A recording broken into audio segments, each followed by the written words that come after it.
This is Father Sebastiaan, Master Fangsmith of the Sabretooth clan and Impresario of the Endless Night Vampire Ball. And you're listening to Hollywood Arcane, Vampire Culture, Music, and Magic, with your special guest host, JoHanna Moresco of the Cruise Shadows. Greetings and welcome to Hollywood Arcane, with me, your host, Father Sebastiaan, Vampires, Magic, Music, and the Paranormal. I am the Impresario of the Endless Night Vampire Ball and Master Fangsmith of the Sabretooth clan and author of Black Veils and Strig of Eye. And today I'd like to welcome you to this unique experience. Now, I have to introduce my co-hostess, the amazing violinist from the Cruise Shadows, JoHanna Moresco. Well, hello, Sebastian, and everyone watching. So how are you today? It looks very bright down there in Florida. It is bright and hot, and I am surviving it just fine. And Jacksonville Goth, you are the queen of the Jacksonville Goths, and you have 2 Goth nights coming up. What are they?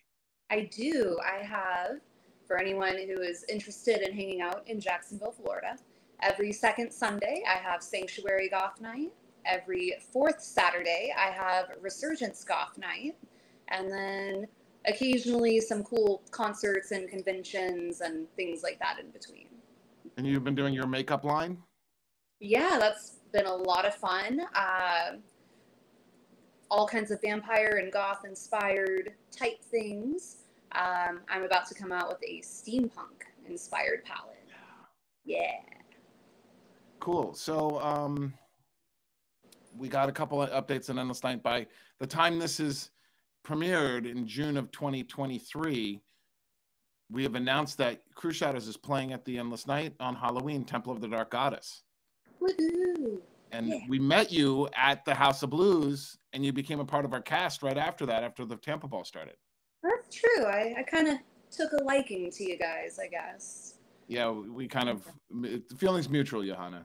Good. Everybody in the cast loves you. Aw, that was such a fun and unique experience. Out of many, many concerts that I've played over the years, I had never seen such a well-dressed audience. I've seen some very uniquely dressed audiences playing sci-fi conventions and things like that, but I remember being on stage and looking out at the crowd and thinking, man, I feel underdressed, and I'm on stage. And that was really cool. That was a new one. That's cool. Now, what's going on with the Cruise Shadows lately? We are looking forward to the Endless Night Vampire Ball with you, and some stuff behind the scenes that I don't think I can announce yet. Okay. But something's brewing. Yeah. Something's brewing. I'm looking forward to it. Okay, so update in the vampire world.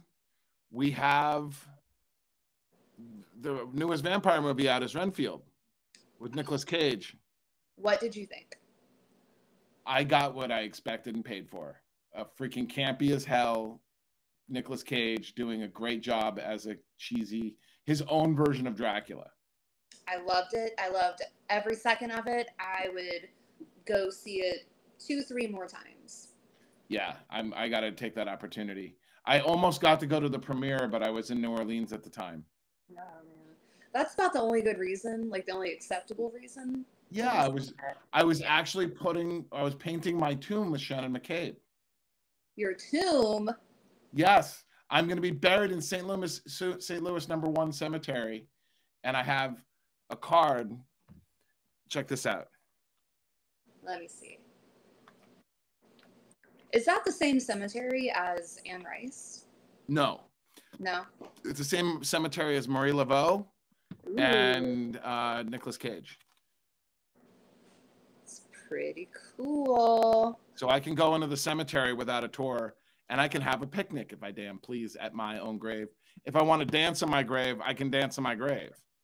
Oh, man. You're a card-carrying vampire. I am. And the plaque is on my grave. And you know what it says on my plaque? 1875, 100 years before my Muggle birth. I'm starting to wonder about you, Sebastian. So, Black Veil today is, what's our Black Veil for today? scholars. Oh. Yes, I believe we're interviewing a scholar, aren't we? I believe we are, but he's more than just a mere scholar. Mm. Well, the scholars that I know are not mere. I mean, True. Like J. Gordon Melton, Catherine Ramsland, Rosemary Ellen Guiley, even Konstantinos could be considered a scholar. Oh, yeah, absolutely. So let's do it. All right. Who are we interviewing? I will tell you. Our guest today is Charles Harrington. Charles Harrington has been reading, teaching, and loving tarot for 25 years. He is the author of the guidebooks to The Murder of Crows, Tarot, Phoretic Pinner Tarot, and Tarot 5 from Lo Scarabeo. His love of the cards and connecting with other readers has manifested in co-hosting podcasts, speaking at conferences, and leading meetups in the San Francisco Bay Area. In his free time, he loves to find new and strange ways to use the cards in pursuit of wisdom, fun, and the occasional free cocktail. Greetings, Charles. It's good to meet you. Well, thank you so much for having me. I'm really excited to be on here. And I'm also excited to hear that future generations of vampire enthusiasts will be able to visit your grave alongside Marie Laveau.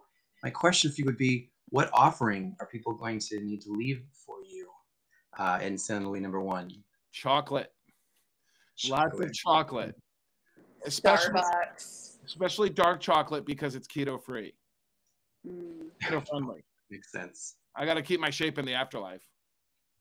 Yeah, that's the eternal problem, right? You can't just. There's no point in which you're over the hill and get to let things go. There's no crown. It's terrible. You just have to keep maintaining. I need to lose 25 spirit points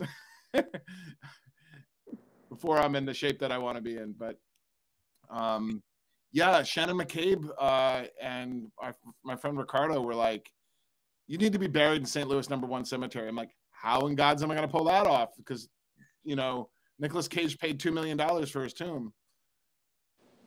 And so, well, must have better connections than Nicolas Cage. I don't have the connections to buy a 4-plot tomb, but I am in the tomb. I'm going to make an announcement soon on Instagram about where to find it. And I have a map. And I'm going to be buried with my Nightside sister, Shannon, which I'm really excited about because she's a wisecracking character from she's the vampire queen of Sacramento. She runs the Sacramento Vampire Ball. Very cool. And very cool. Is one hoot. So.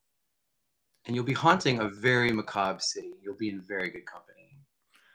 25 Halloweens, 28, my 20th Halloween there. Wow. It is something else to spend Halloween in New Orleans, I have to say. Like, it is, they know what they're doing in that town. And a word from our sponsor, Liquid Death. So, JoHanna, what do you have to ask Charles? Well, I'm wondering about some of the things in the vampire world that inspired these vampire tarot cards. Oh, thank you so much. I love kind of the whole, like, sort of spread all of vampire lore, from the romantic literature up through kind of the modern stuff today. And there are a number of vampire tarot decks out there, and they're all pretty good. And I highly recommend all of them. I even got to work. You mentioned Tarot V that I got to work on for Lo Scarabeo, but sort of across the board, they're all what I would think of as the, like, Carpathian approach to vampires, the Victorian approach, the moldering castles, the giant gargoyles, and the cravats on everyone. And Tarot of the Vampires takes a look at the vampire lore from the lens of modern vampire fiction. So a lot of things post Anne Rice, post Anita Blake, Vampire Hunter, and bringing sort of that whole world of vampire archetypes and lore into the fore. And another major influence was the Vampire the Masquerade, and the way that system created different clans of vampires that sort of celebrate all of the aspects of being undead. You know, one thing that got me into Vampire the Masquerade was Her Majesty Saint Anne Rice, Queen of the Damned herself. But what really dragged me in was Vampire the Masquerade, because each clan is like a different mythology. Oh, absolutely. Something that sometimes when you're reading a vampire novel, right at the beginning, there'll be that moment where someone tells the audience, oh, these are all the silly things vampires can't do. They can't turn to mist. They can't turn into bats, because the novel needs to like give them parameters. But I love that world, and also my deck celebrates like all of those different kinds of vampires. So like in the game, you know, the Nosferatu, they're the bald, creepy, big-eared, sewer-dwelling creatures, as opposed to the, you know, all of the various sorts and kinds. That's great. And you know, one of the things that inspired the vampire to come about was it was a plague, a disease. Okay. What is expressed in your card deck? Like romance, mystery? So absolutely. So I guess if you step back, and I'm sure your audience knows all of this, but I love the way that the vampire is the cultural shadow of whatever era they're in. So like the plague was on the fear of the plague and the fear of what happens with corpses after death, like really fed into the vampire lore. And then we get, of course, so the original Bram Stoker Dracula, we have an aristocratic lord from continental Europe who preys on women, bringing like literally tainted boxes of earth into merry old England. And something I love about, you mentioned Renfield, and what I loved most about Renfield was that today's shadow, like our culture's shadow is the narcissist, and in that version, they put Renfield in that support group for people dealing with narcissists, because right now what we're afraid of is people with people with a lot of power and a lot of personality doing terrible things. I'll just say politically. And so with that, so the deck has to sort of find all of the shadow aspects of culture. And so it definitely draws on romance, but the shadow of romance that I think the vampire lore feeds into is trust and vulnerability.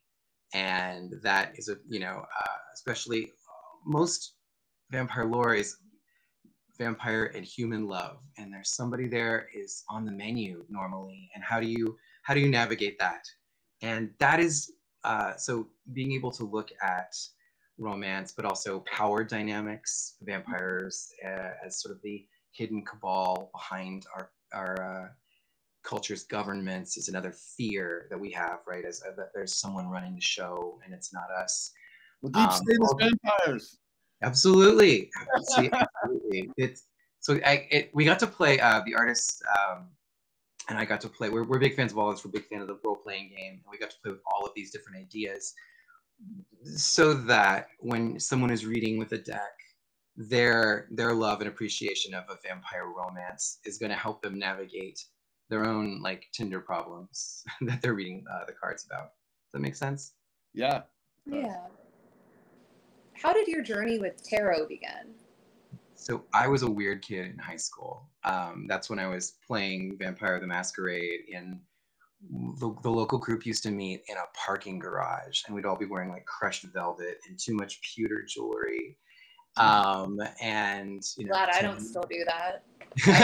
So I mean, you can't get, it never goes bad.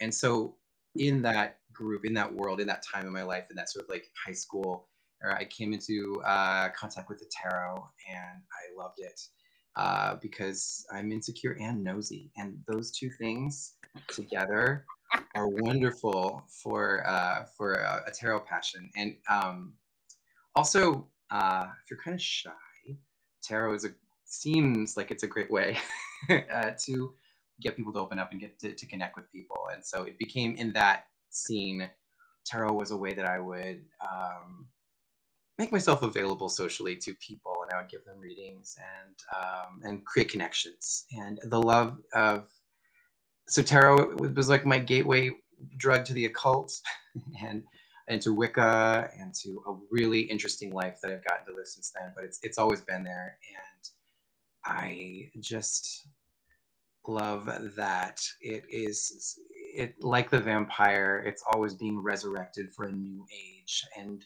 changing and reshaping itself to meet the needs of the culture. What's your favorite clan? Oh, the clan. Okay, so I wanted to be a Tremere. I was the occult and all of the secret knowledge and the hidden powers. Okay. But when I was so obsequious and nervous that I was a caitiff, which is the clanless, when I played. But I think I also have to say I love the La Sombra. They have the La Sombra are but lethal but chill about it. Do you know what I mean? I love it. It's predatory yet civilized. Civilized. They're just like, what do you mean I'm not on camera? And they don't make a big deal, and that makes them even more terrifying. I really fell in love with them. There was that series of like 13 clan novels that if anyone hasn't read, you will love, because each one is a celebration of a different aspect of vampirism. I've always voted for Lilith as the founder of the vampires instead of Cain. I love the Lilith origin. So in my deck, Lilith is the Empress, and it's that idea of the Great Mother character and the mother of demons, and that she would not submit to man, to Adam, was cast out, and then she gets to party for all of eternity and be called upon by witches and all kinds of cool people. So that to me sounds like the Empress's nurturing quality. I think there's so many fun theories about who's the first vampire. Cain, obviously. Cain. I just worked on a oracle deck based on Dante's Inferno, and there's all kinds of medieval lore about Cain living on the moon and observing people from the moon, and like from his body grow thorns. So much cool lore on him. And then of course you can't ignore the Judas Iscariot, which I know Dracula 2000 did, but I liked it best in Vampirella when I believe Vampirella beat Dracula 2000 to the punch on the Judas lore. One thing that I like to think of vampires as an Anunnaki, pre-Judeo-Christian, Abrahamic, Babylonian, ancient aliens kind of vibe. That's my particular stick on it. And my friend wrote a story called Dracula of Nazareth. Ooh. And he gets into the actual Hebrew lore of how Jesus was born a bastard, because he was born in when they were engaged, not when they were married, and they have a year and a day to get their stuff together. So Joseph and Mary, I mean, it's a great story. I'll tell you about it off camera because I don't want to ruin. That sounds wonderful. Vampirism can never get, even when it's reaching back to the roots, there's always the Catholic part of vampirism. Mm-hmm. And I love the way that different authors have done that. There was a novel where the main character is a vampire who was one of the Roman centurions at the crucifixion of Christ, and he had a sexual relationship with Jesus that leads him to preying on young boys at monasteries. It was a very interesting read.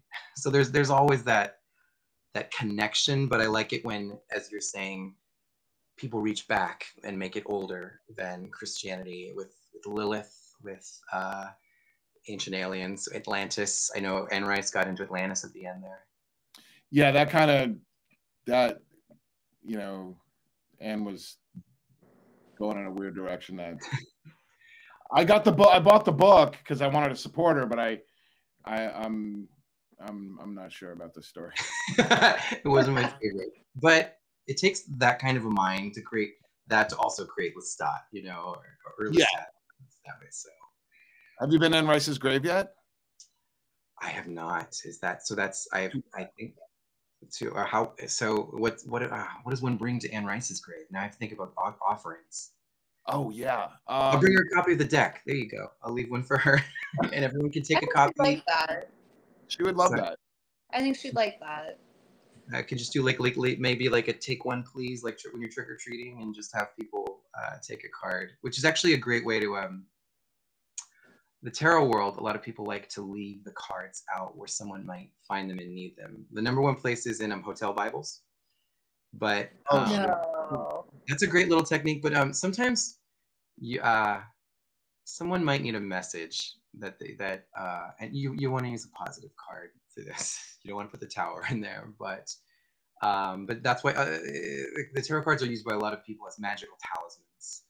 So the idea of embodying this character could be a thing. So if I were to go to I can imagine leaving some vampire horror. If I go to the horror section of a bookstore and sneaking one in for someone who needs like a message of empowerment. That's great. That's really I'm just trying to cool. sell people a second copy of my deck, though. That's not what's going on here. You could take a photocopy.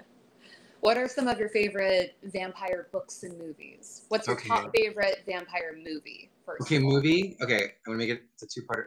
Classically, I love The Hunger. Catherine Deneuve, Susan Sarandon. Love it. Love it. Love the use of Aria of the Flowers. I can only think of lesbian sex when I hear Aria of the Flowers. It's so beautiful. But modern, I really like The Invitation that came out last year. I found it played on just enough of the lore that I, as a Dracula fan, kind of knew some of the beats and who were these characters, but it also played with not knowing, which sometimes you've heard a story so many times, you know exactly what's going to happen. And I thought The Invitation did well with that. But what about you? What did you think of that one? You two. I'll let JoHanna go first. I actually haven't seen it. I was in Montana when I saw it, and I didn't know it was a vampire movie. My wife wanted to go see it, and I was like, okay, we'll go see The Invitation. It sounds like a cool horror movie. And I thought it was kind of like a Saw type movie. Mm-hmm. But it was vampires, and I'm like, damn, they went all out. All out. And the key lore is there, but they did so much new with it. And I think that people outside, I don't know, people who aren't interested in vampire fiction don't understand how diverse modern vampire fiction is.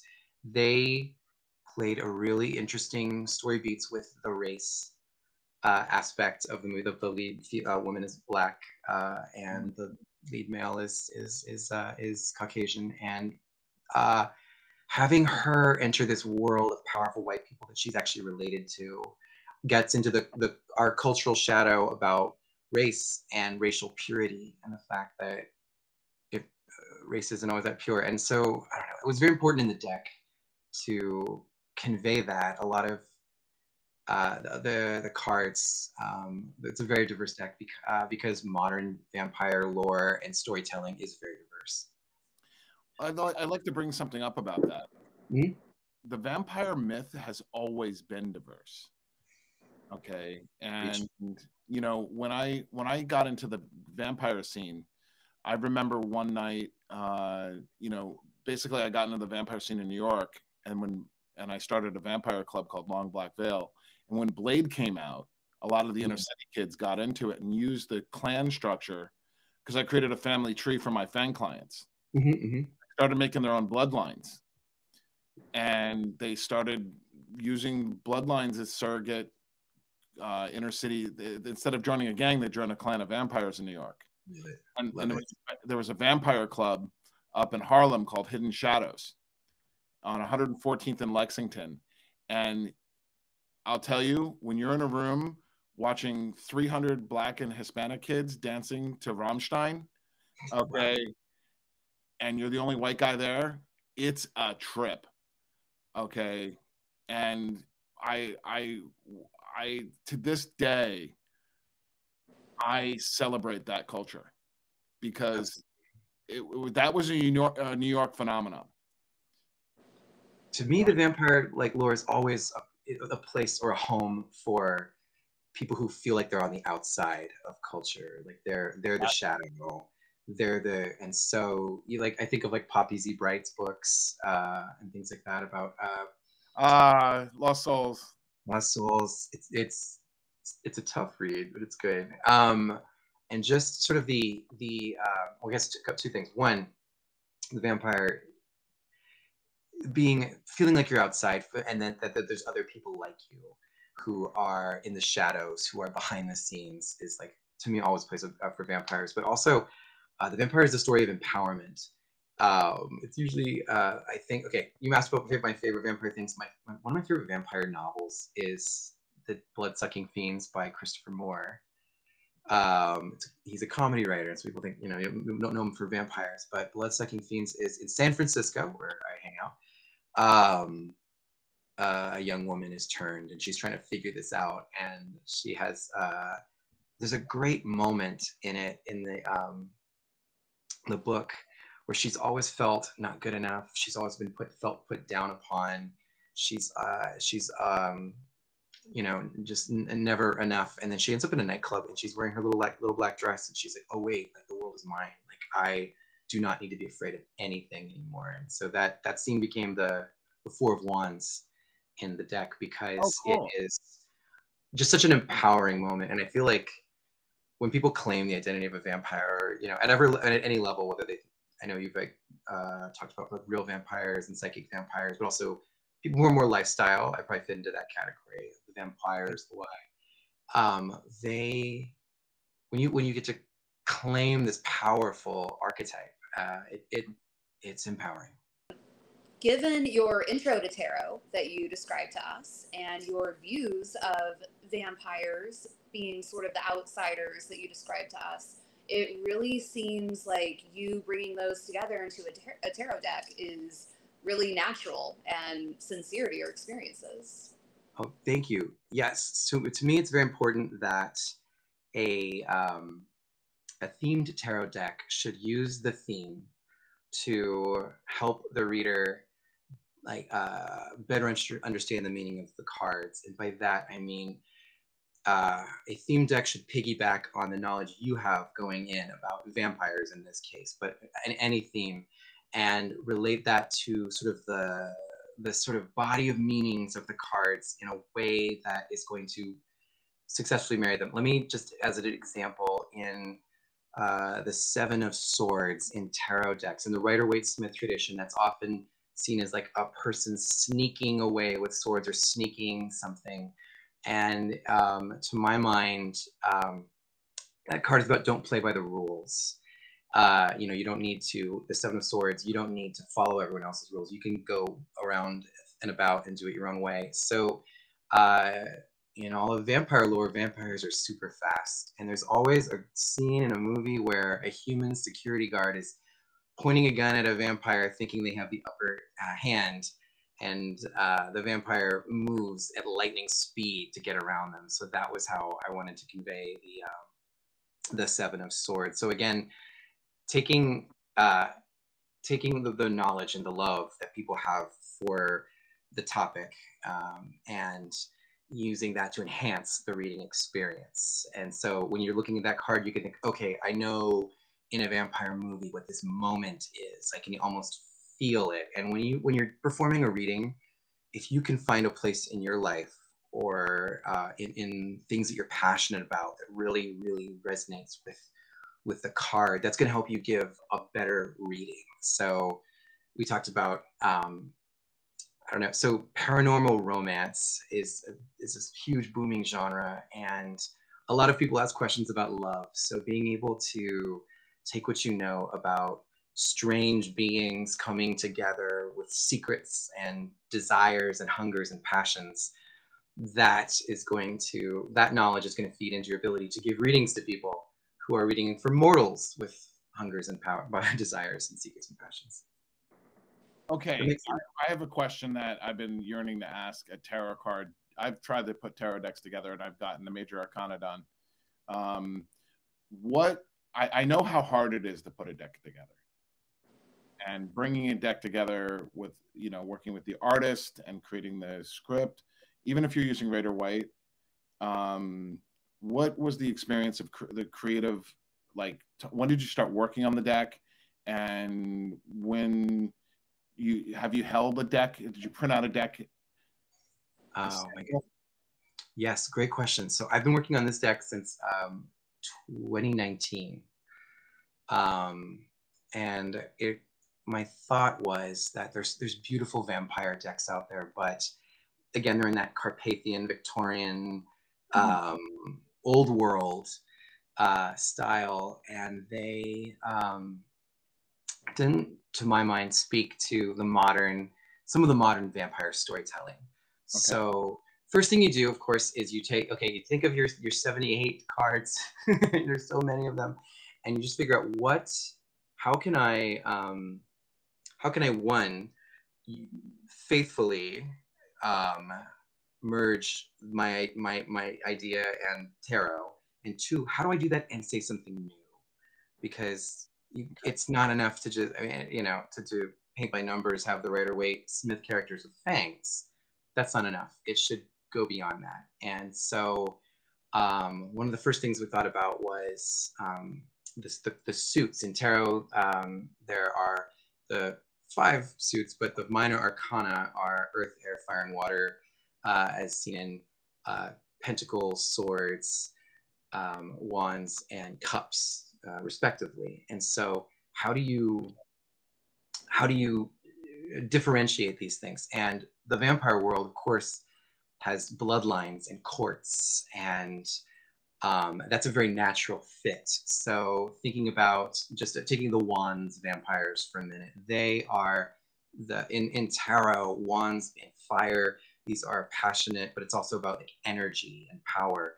And to my mind, that's vampires who get into blood magic and use like the power of their life force to in their undead lives.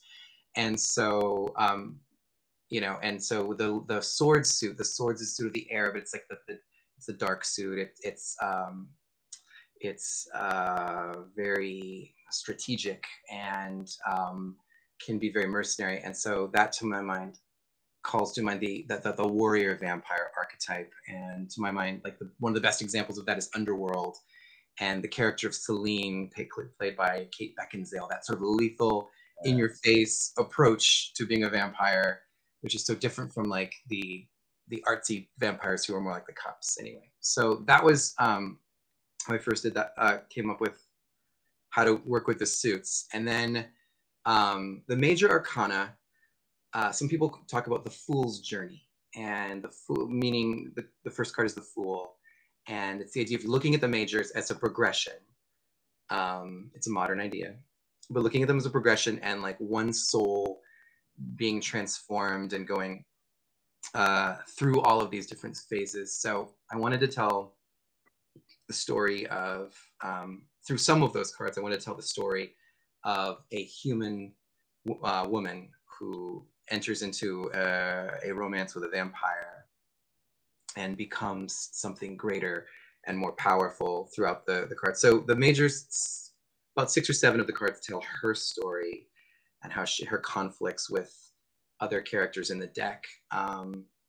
But then you also want to have lots of unique cards, because there's so much in vampire lore. There's so much to draw from. So it's sort of, you kind of have to have 2 lists, and you have to have like one list is like everything I would ever want to express in a vampire deck, and then like figuring out where it fits. And you just want to avoid round peg square holing any of this. It needs to a vampire fan read right away. So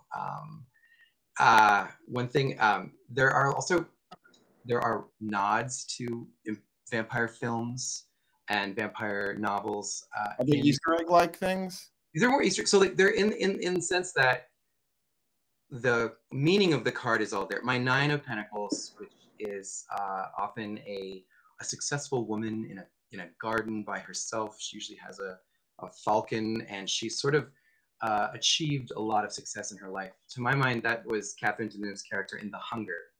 And with her, there's that great scene with Susan Sarandon says like, "Oh, that bust, it looks like you." Does it? It's like an ancient Roman bust. And we, the audience, go like, aha. So if you look at that card, people who know The Hunger will have like an added connection to that card, but a good tarot deck should also just be usable by anyone. And so anyone who loves vampires should be able to look at these cards if they've succeeded and read them. That's great. So JoHanna, this interview is going really well. Hi. Charles, I'm really learning a lot, and it's great. So, what do we have next on the question list? I threw that creative process question in just because it came to me, and I'm like, I mean, we're talking to a creator of a vampire tarot deck. Yeah. What's your creative process? Sure. Is really important. Now, are all your vampires blood drinkers, or are they psychic vampires too? Interestingly, you can't do a modern vampire tarot deck without the psychic vampires. So we wanted to nod to that a little bit. And also, I think psychic vampires get a particularly bad rap among people who know about them, and like energy vampires. So I wanted to convey the other aspects of them. So in my deck, the Queen of Cups, who is if you think of the Queen of Cups as a very healing, empathetic person who's a wonderful listener.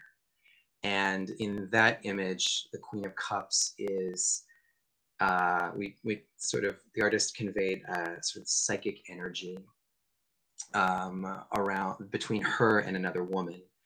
And there's the idea that she's still a vampire in a very scary world, so maybe something else, like maybe this young woman is food, but there's also the sense that she can help this woman heal emotionally through her power. Does that make sense? Yeah, no, absolutely. I mean, vampires in our tradition, Strigoi and black veils, okay, are healers. Mm-hmm. They might take energy, and blood, but like, do you know how every day? I mean, I'm not kidding you. Every day I get offered someone to be a donor for me, and it's amazing to see the psychology of how people want to give. Mm-hmm, mm-hmm. And that's what a vampire needs to inspire, instead of just holding someone down and drinking their blood by violence. The sweet thing about vampires is the seduction of the mythology, and everybody wants to give. I get like offer every day. Mm-hmm. 3 offers this week. Yeah, I think in a lot of movies, a lot of vampire movies, blood is just the food. It's just the food that they're drinking. But the good fiction kind of gets into the vitae of it all, the vampire life force. And Craig, the artist for the deck, did a fantastic, beautiful job with conveying, for example, in the strength. Sometimes if you're the author, you get to write something to an artist, and then they have to achieve it.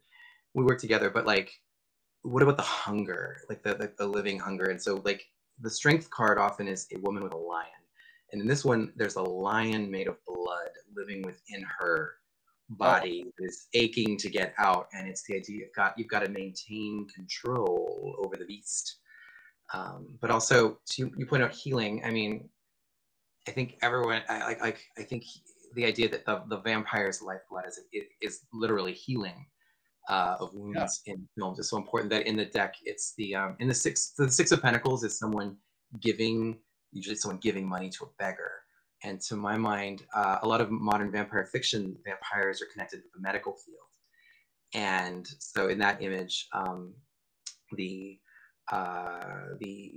vampire doctor is sneaking blood into an IV to heal the body of someone. And like Craig did an amazing job of like, what happens to a person's body when it's receiving that energy? It can't, because it's a still image. You can't, it's not a video. So creating like a glow, and playing with the way that blood in the veins. Craig does an amazing job with anatomy. And so like that blood, that life energy comes from the heart. So usually if we're playing with like the blood magic idea, it's like the glowing heart is the source of that power and it moving through you. So I think that, because vampires are about death, but they're also about life, and then the love of life and existence. And so I hope that comes through in a big way. That's great. One of the things that I've really noticed, I'm looking forward to seeing the deck in person. Okay, when is it coming out? It comes out August 8th, so 8/8, which is eternal to me. The so symbol of the vampire is 888 in many mythologies. oh, I did. See, I'm learning so much. I did not know. There was a vampire grave of a psychic vampire in Paris, in Père Lachaise Cemetery. There's a whole bunch of vampire mythology there, and I'll tell you about that after the podcast. Absolutely. It was a Russian baroness who was buried there, and they built an apartment in her tomb. And the thing is that if you manage to survive 1 year and a day in the tomb, you inherit her inheritance, and everybody that went in there went insane. Yeah. Yeah, I don't think I would take her up on that offer. No. Anybody who's a baroness and has any connection to tombs and crypts, you gotta be very, any kind of royalty, I have to say. My favorite that I got to include in the deck is Elizabeth Bathory, the Blood Countess. Oh, yeah. Very much, she's probably much maligned. I don't know how she would feel about this. And I think there's a lot of modern thought going into like, wait, what's with this story? But in the deck, she's a cool blood-bathing vampire we know and love. The fiction version. She's in your deck? She's the Nine of Cups. The Nine of Cups is this idea of it's the wish, it's pleasure, it's love. And so when I was thinking like, what would be just like being absolutely full of everything you need is the Nine of Cups in tarot. And to my mind, I was like, oh, a woman in a bathtub full of blood is the answer there. And so she's got this kind of cool marble sort of like spa that she's in, and she's bathing in the blood and celebrating life. And to me, that conveyed that idea. Did you work with the artist in person? So all electronically. This modern, wonderful world. Craig, Barbara Moore, who works with Llewellyn, it's very connected to lots of artists. We went on the hunt, and there's so many great artists out there, and he does amazing fantasy work. It was important to me that he could do humans very well, he could do animals very well, and that he could do full scenes. There's a lot of artists out there, but not all of them can do those three things. And he also was great at creating diverse characters, so that some tarot decks out there, I'm not naming names, are sort of, we call like they have a one-face problem. And some of the vampire decks have like this idea that it's like the same pale woman, and we stand a pale vampire lady, but he was able to bring in like different races and characters. So that was very important. One of the first cards he did was the Three of Cups, which is the nod to Dracula's brides and coming together. And Dracula bride lore, there's always this idea that there's something different about them. I would say modern Dracula bride lore, the novel, they're the brides. But in the movie, they're the original 31 movie. But in the modern, like, you have to separate them somehow. Sometimes it's like the redhead and a brunette. So one of them's Jerry Ryan from Star Trek. Anyway, so I was wait, are you gonna put a Star Trek connection in this? Dracula 2000 is such a fun, terrible movie, and her as one of the brides is price of admission. Yeah, you know, I just finished up Picard, and I was I didn't know she was in Dracula 2000 because I haven't seen that movie since 2000. So what do you think of What We Do in the Shadows? So I love What We Do in the Shadows. I love the movie, and I love the series. They're so fun, and improv comedy is so hard to do well, and they do such a good job with the improv on that show. And I think that okay, here's my one thing with that show is the vampire as a predator has to be keenly aware of humans. They are the prey, and so a lot of the humor on the show is that they're so out of touch because they are hundreds of years old and they're paying for their groceries with gold coin and not understanding. And like, I get it, it's hilarious, but like, the vampire knows how like a debit card works because they have to hunt different humans. I know they're timeless, but like that's where the comedy comes. And their take on the energy vampire is so effective that like I as a viewer feel drained just watching him. Like, he might be an energy vampire. Well, you know, what was funny is when they had Colin Robinson in there, and I was like, you know, there's not enough vampires in the show.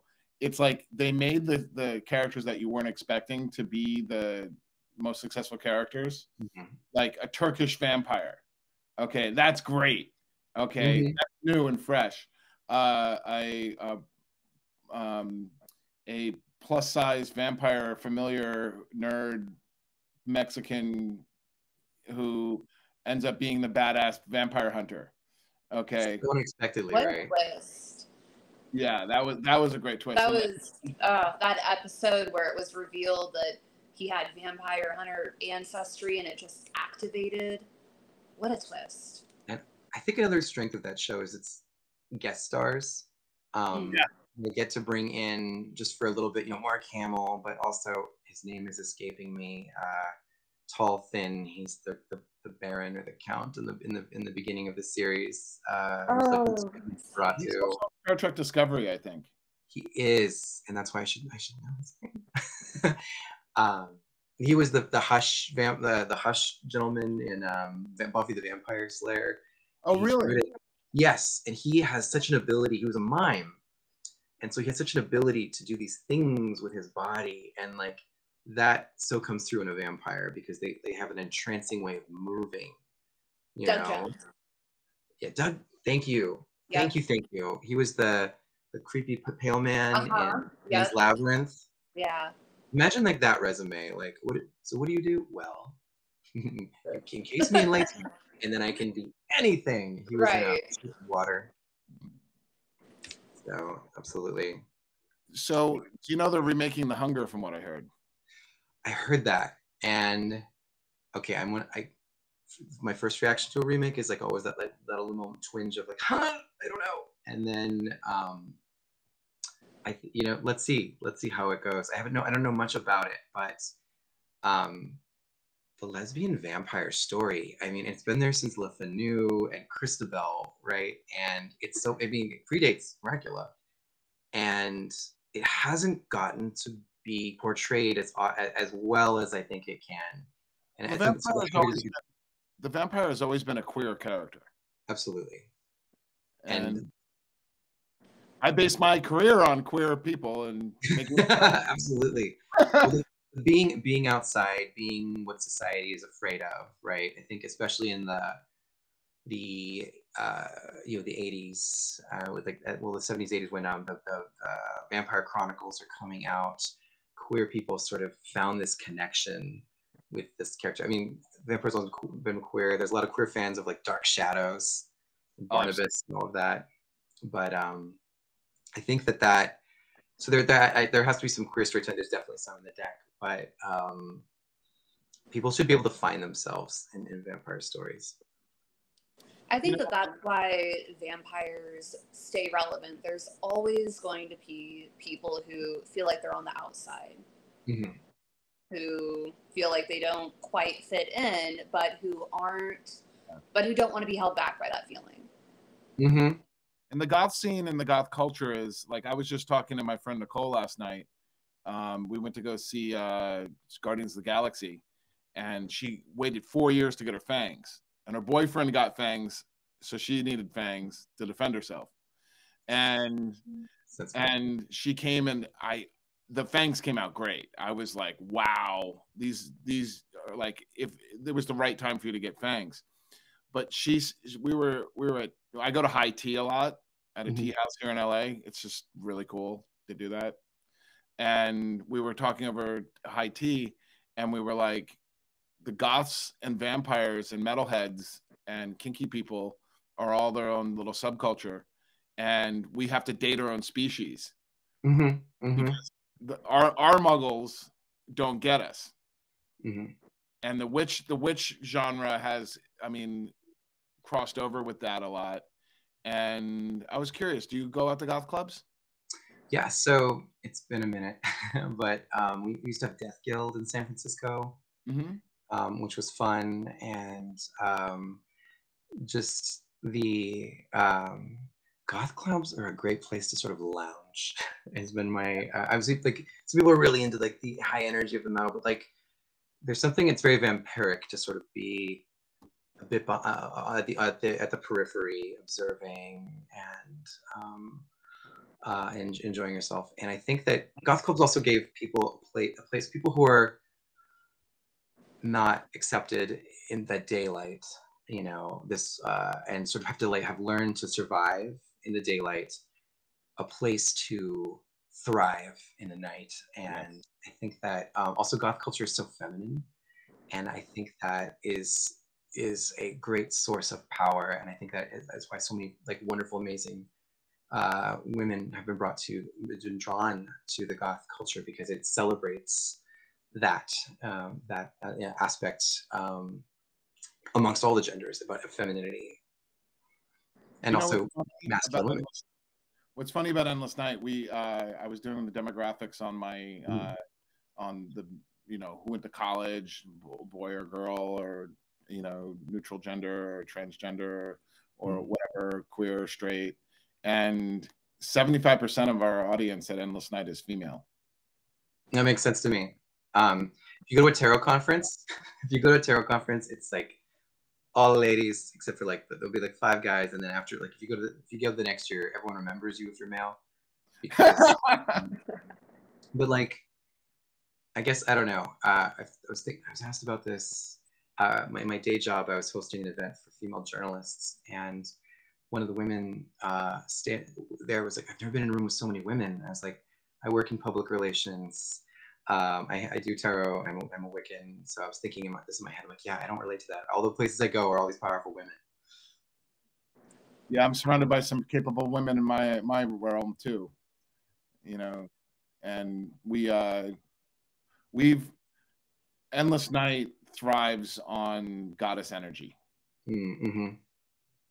So, and I'm a disciple of, I'm a devotee of Lilith, and she's like, I want you to be a man and stay a man. And I'm like, why is that? And she's like, because we need the balance. Because the dark goddess often has a connection to mortal men. And, you know, the Morrigan, famously, if you're a male hero, you're probably going to get propositioned by a dark goddess. But Inanna and Gilgamesh, there's an attraction there. But I don't know, I feel like we're mansplaining. JoHanna, like, do you have a favorite dark goddess? I don't know. That's not really my world that I'm in. Yeah.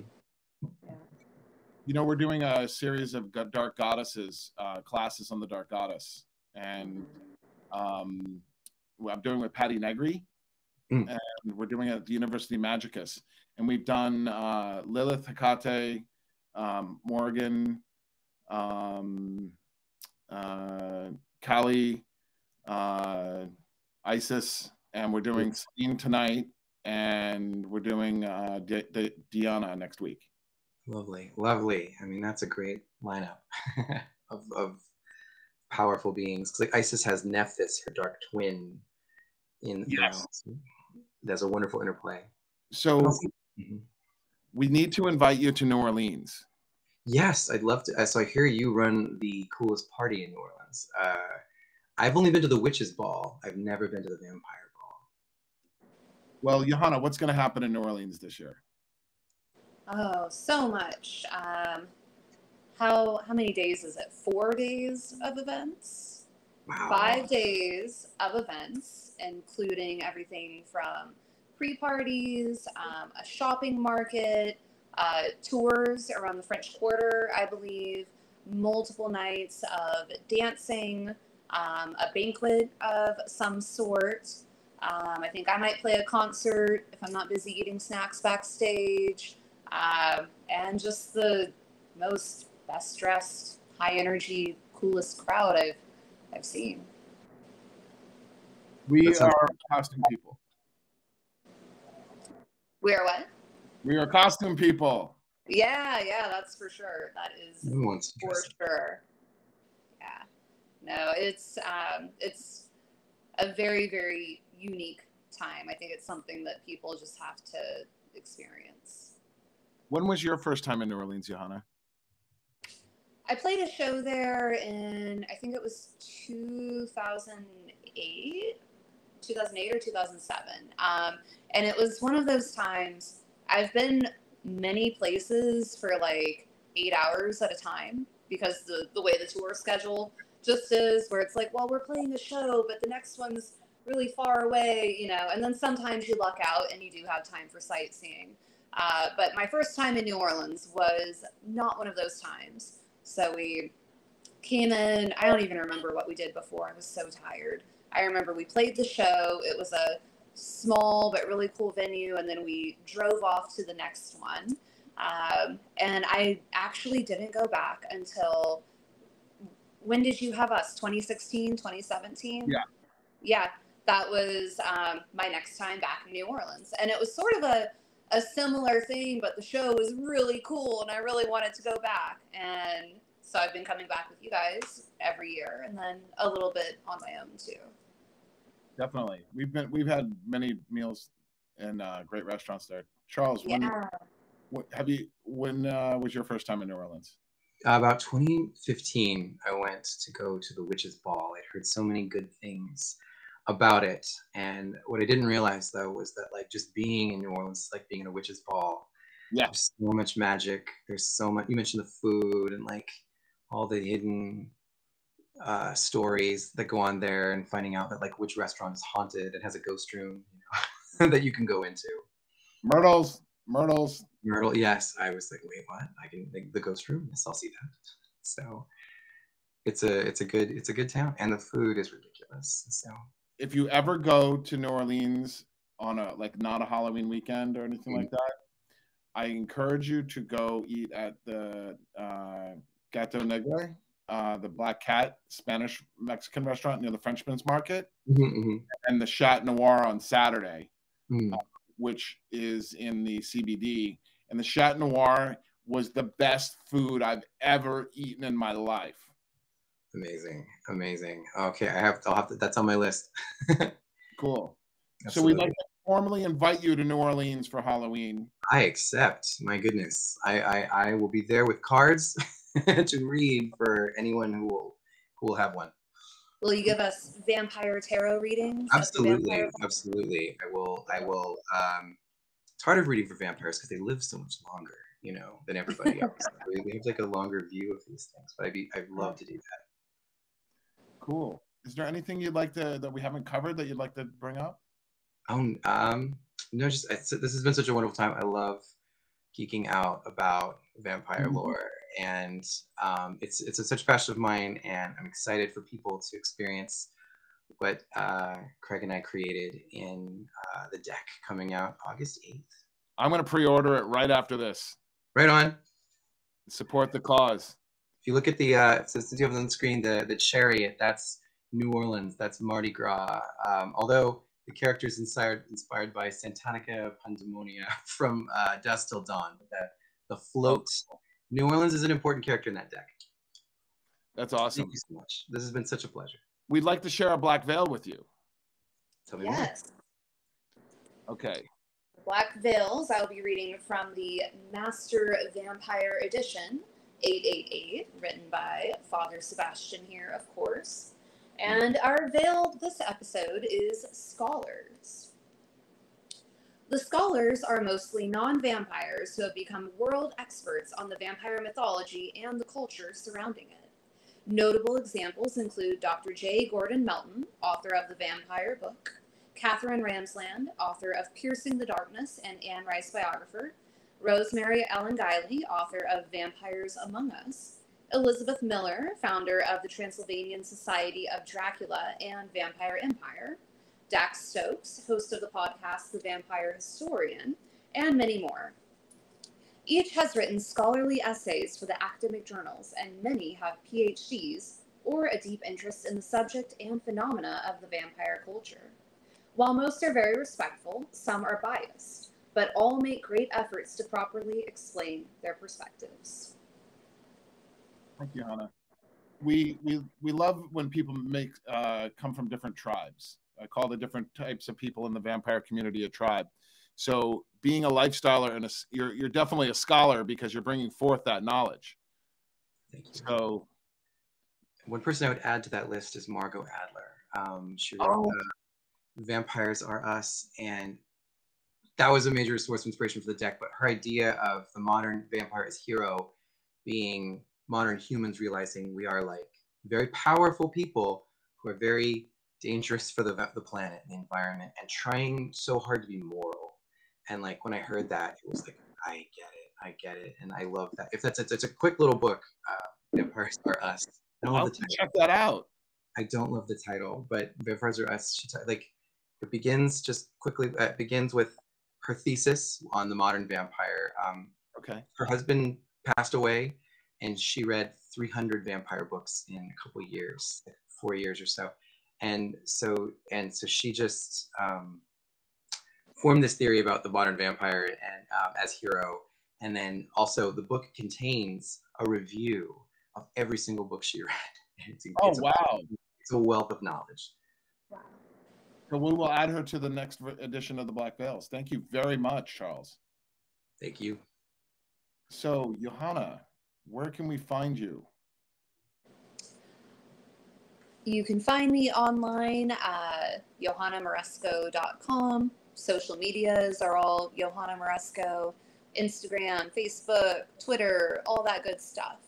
And you can find me on tour or hiding here in Jacksonville, Florida with my cat Artemis. Charles, where can we find you? So one of the great places to find me is on Twitter at TarotQuest. If you tweet me there, if you send me a message, I will pull a card from the Vampire Tarot for you for one card reading. So sink your fangs in. Cool. I will go and join you on Twitter right away. Thank you so much. Where can we find you, Sebastian? Oh, you can find me at FatherSebastiaan.com. Remember, my name is 2 A's at the end, IAAN. And you can find me on Instagram, Twitter, and Facebook. So, and we also have the University Magicus with Patty Negri as my headmaster or headmistress, whatever you want to call us. And every Wednesday at the Vampire Lounge in Los Angeles at Wednesday's party at Bordner's. So come down and check it out. And don't be scared to come up on stage, and we don't bite. All we do is have 2 rules. First rule is you introduce yourself to everybody you don't know. Okay, so if you're new, you're going to be meeting a lot of people with fangs on, so be careful. They don't bite without permission. All right, and the second rule is no tobacco, only cannabis allowed up there. So for those Californian sober people, rock and roll.